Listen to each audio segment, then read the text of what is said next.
એક સકામ સ્વરૂપ છે, એક નિષ્કામ સ્વરૂપ છે, એક સાકાર છે અને બીજું નિરાકાર છે. તો સાકાર કોને કહીશું અને નિરાકાર કોને કહીશું એને આપણે હમણાં જોઈએ. પણ પહેલા સ્થૂલ ધારણા. ભગવાન શિવને પ્રાપ્ત કરવા માટે મૂર્તિની પૂજા કરીએ, શંકર ભગવાનની પ્રતિમા બનાવી અથવા તો એનું ચિત્રજી બનાવી અને એની પૂજા કરીએ.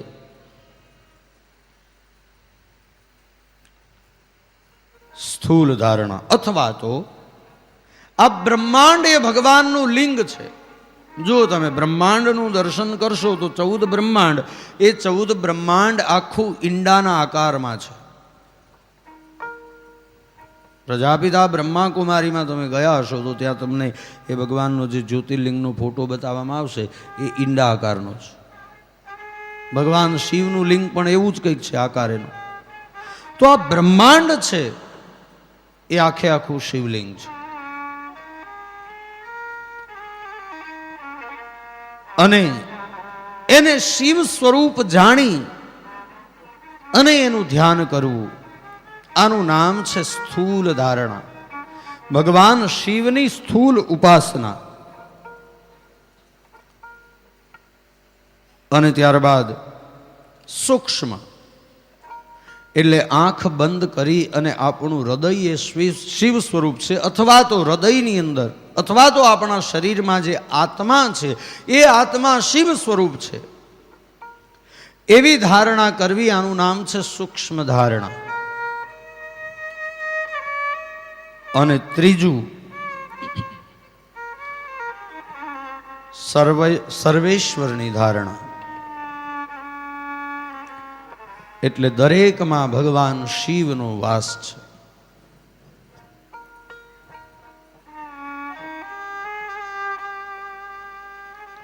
દરેક જગ્યાએ ભગવાન શિવ બિરાજિત છે. દરેકના હૃદયમાં, કણ કણની અંદર, અણુ અણુની અંદર, પૂરા બ્રહ્માંડની અંદર શિવનો વાસ છે. આવી ધારણા કરવી, એનું નામ છે સર્વેશ્વરની ધારણા. અને એટલા માટે તુલસીદાસજીએ લખ્યું, સિયા રામમય સબ જગ જાની, રામમય સબ જગ જાની, કરે હું પ્રણામ જોરી જુગ પાની, કરે હું પ્રણામ જોરી જુગ પાની, સિયા જગ જાની, સબ જગ જાની.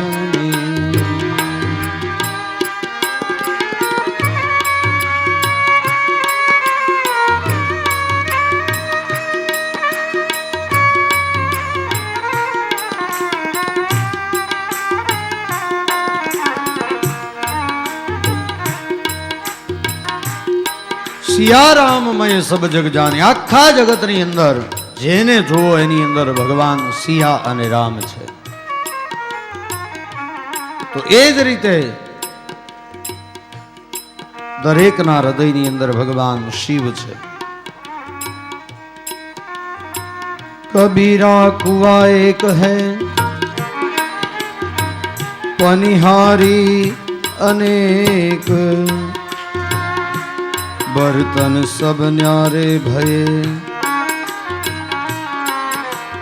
पानी सब में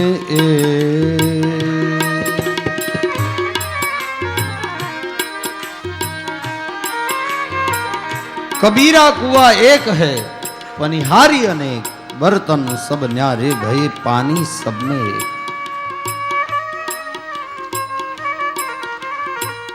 બધાની અંદર એ જ બિરાજમાન છે, એક જ.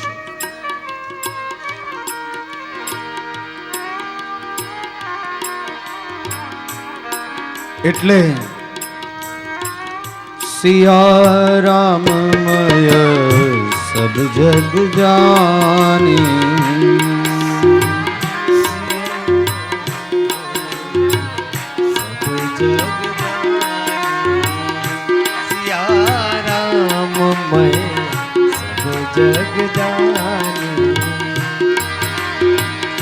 सब घट मेरा साया,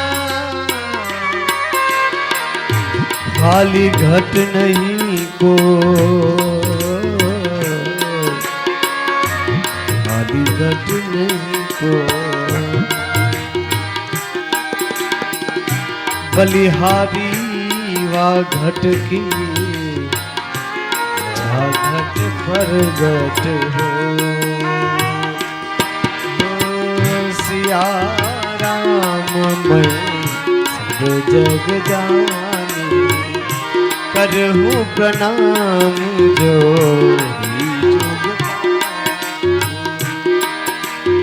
हरि ही सर्वत्र। ભગવાન બધી જગ્યાએ બધાના હૃદયની અંદર છે, એટલે સર્વેશ્વરની ધારણાનું દર્શન કરાયું.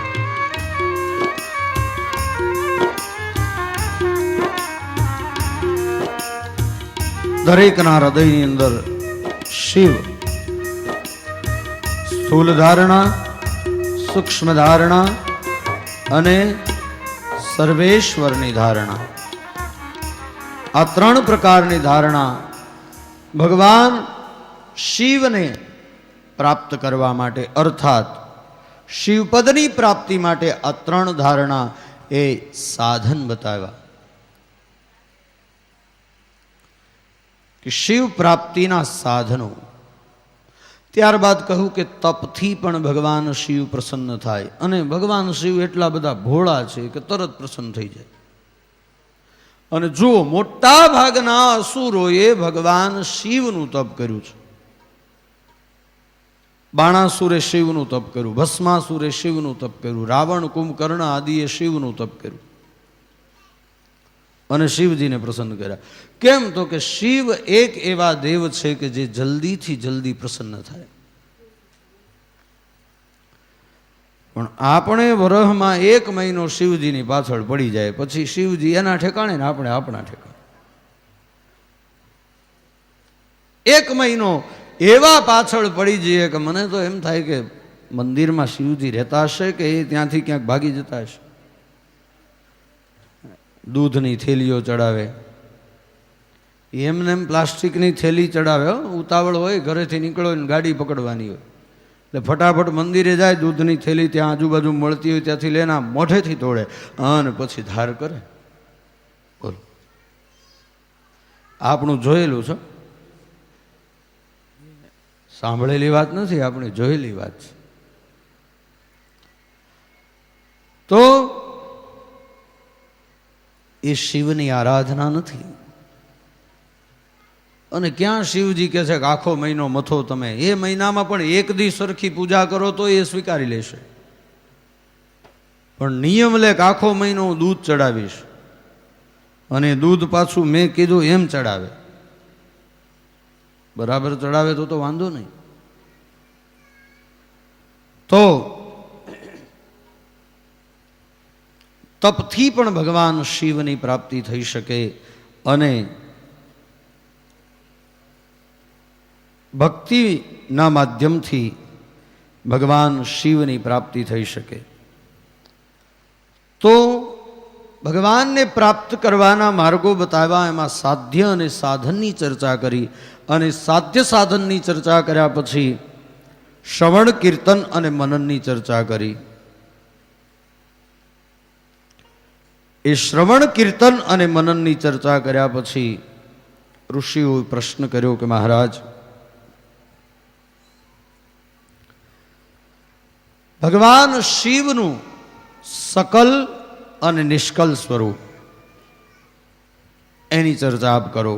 અમે સાંભળ્યું છે કે બ્રહ્માજીને અને વિષ્ણુ ભગવાનને ભગવાન શિવે એ સકલ અને નિષ્કલ સ્વરૂપનું દર્શન કરાવ્યું હતું. તો એ સકલ અને નિષ્કલ શું છે એની જરા ચર્ચા અમને કરો.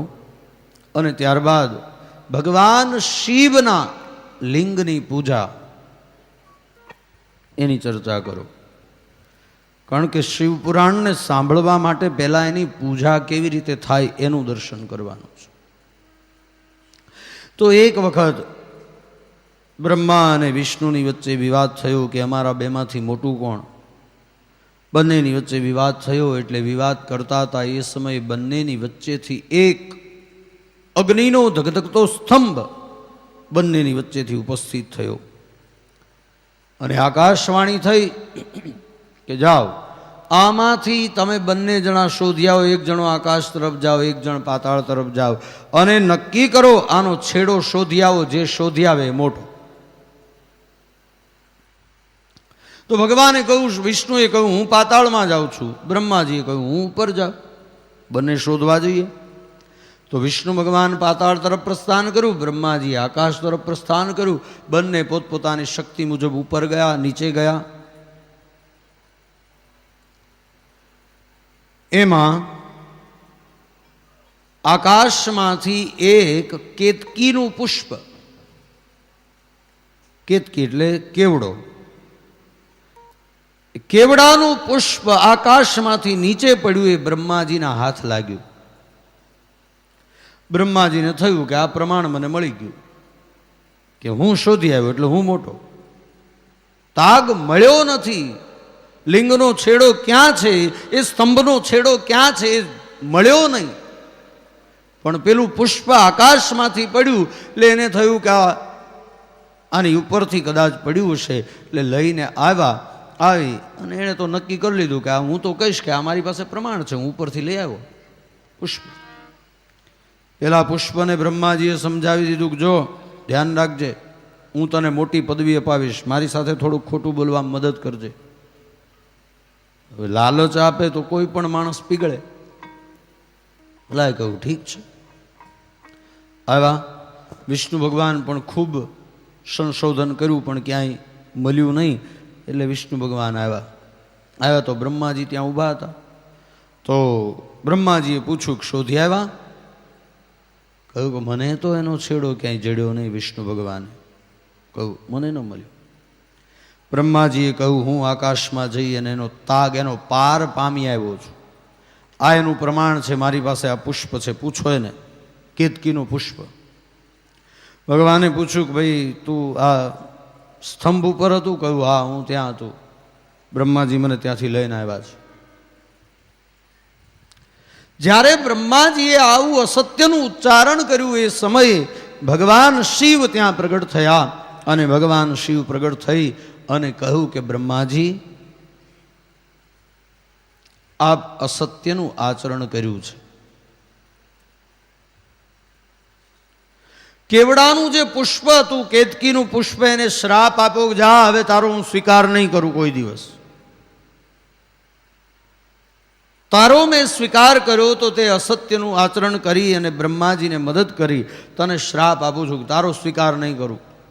પેલા પુષ્પને બહુ દુઃખ થયું. એને થયું કે શિવે મારો અનાદર કર્યો. પોતાની ભૂલ એને સમજાય અને ભગવાનને પ્રાર્થના કરી.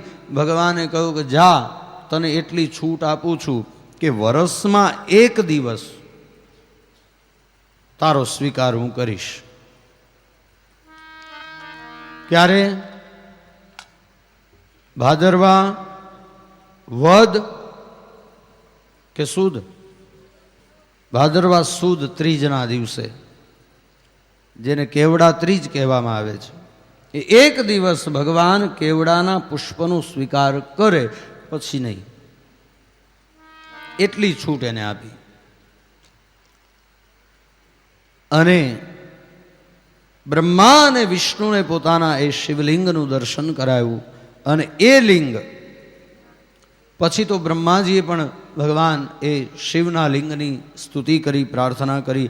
અને બ્રહ્મા અને વિષ્ણુએ મળી અને એ શિવલિંગની પૂજા કરી. એ દિવસ હતો મહાવદ તેરસ, શિવરાત્રિનો દિવસ. ત્યારે ભગવાન શિવે કહ્યું કે આજે આપે મારી પૂજા કરી છે એટલે આજનો દિવસ મહાશિવરાત્રિ તરીકે ઓળખાશે. અને આજના દિવસે જે આજની રાત્રિએ મારી જે પૂજા કરશે એને શિવ પૂજાનું 1000 ગણું ફળ પ્રાપ્ત થશે. એટલે શિવરાત્રિની રાત્રિએ 4 પ્રહરની પૂજાનું મહત્વ છે. 4 પ્રહરની પૂજા શિવરાત્રિના દિવસે, મહાશિવરાત્રિના દિવસે એનું મહત્વ છે. અને ત્યારબાદ સુત પુરાણીએ ભગવાનના 5 કૃત્યોનું પ્રતિપાદન કર્યું છે. કયા કયા 5 કૃત્યો? તો એની અંદર ભગવાન શિવના 5 કૃત્યો છે: સૃષ્ટિ, પાલન, સંહાર, તિરોભાવ અને અનુગ્રહ. આ 5 કૃત્યો ભગવાન શિવના છે. અને એ 5 કૃત્યોમાં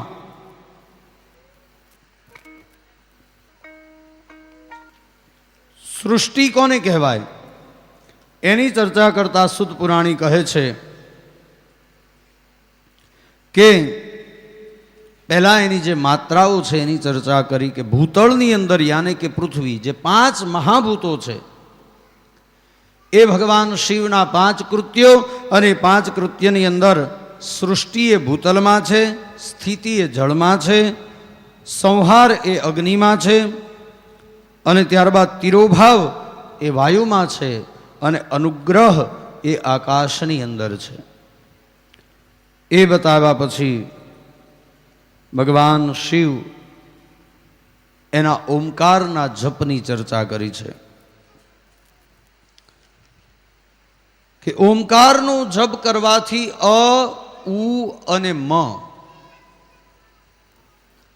અ છે ઈશ્વર છે, ઉ છે જીવ છે, અને મ છે શક્તિ છે. ઈશ્વર અને શક્તિની વચ્ચે જીવ,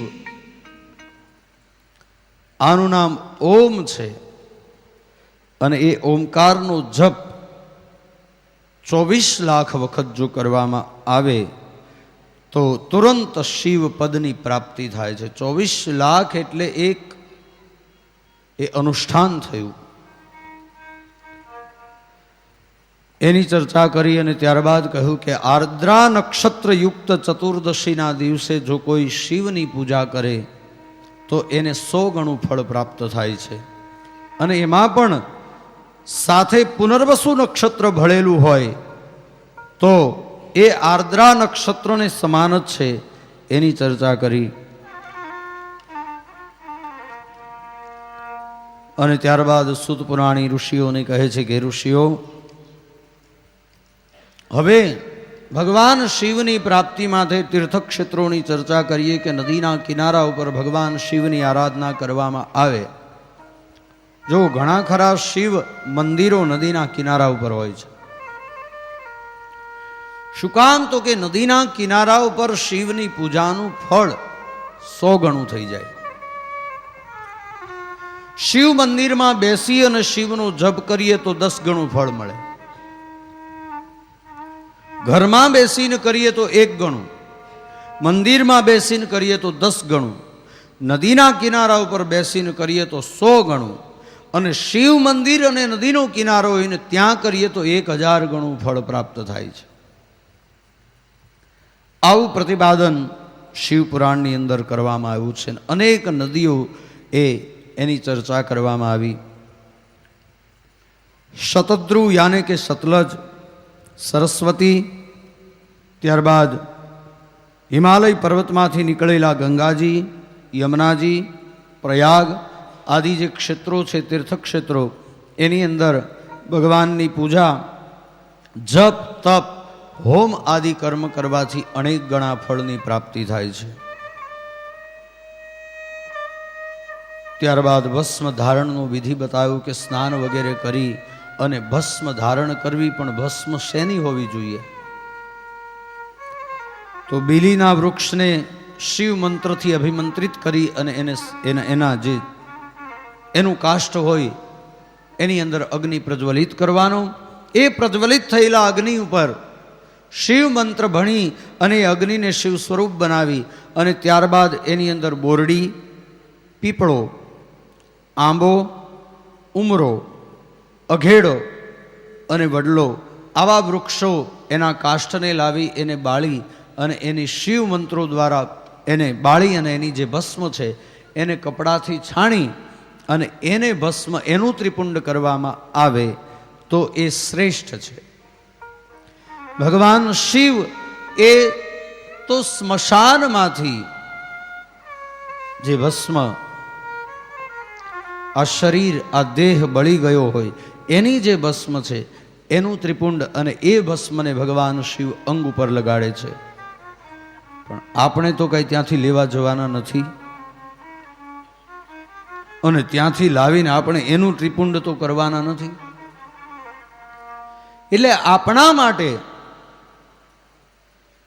આ કાષ્ટોનું જે વર્ણન કરું, બોરડી છે, ઉમરો છે, પીપળો છે, અઘેડો છે, આંબો છે, એના કાષ્ટને બાળી અને શિવ મંત્રથી અભિમંત્રિત કરી અને જે ભસ્મ તૈયાર થાય એને મસ્તક ઉપર લગાડવાથી મુખની ક્રાંતિમાં વૃદ્ધિ થાય છે. અને ભસ્મ લગાવી શિવે અંગ ઉપર એનું મહત્વનું કારણ બતાવ્યું શિવપુરાણની અંદર કે ભગવાન શિવ એ કાળના પણ કાળ છે, મહાકાલ, અને દેવોના પણ દેવ એટલે મહાદેવ છે. અને એણે ભસ્મ અંગ ઉપર લગાવી એક વખત મને તમને એ બતાવી દીધું કે આ શરીર છે એ આ રાખની અંદર બળી અને ભસ્મ થવાનું છે. ખાખ મેં ખપી જાના રે બંદે, માટી में मिल जाना, मत करो ने अभिमाना, एक दिन पवन से उड़ी जाना. तो माटी थવું છે કોઈને, અને કોઈને બળી જવું છે. કોઈને દાટવામાં આવે તો કોઈને બાળી દેવામાં આવે. અને એટલે કહ્યું કે કિસી કી લાશ को यहाँ गिद्धों को खिलाई जाती है, किसी की लाश को यहाँ गिद्धों को खिलाई जाती है, किसी की लाश को यहाँ अग्नि में जलाई जाती है, किसी की लाश को यहाँ भूमि में दफनाई जाती है, और यूं बना बना के मेरे प्यारे तेरी दुनिया मिटाई जाती है.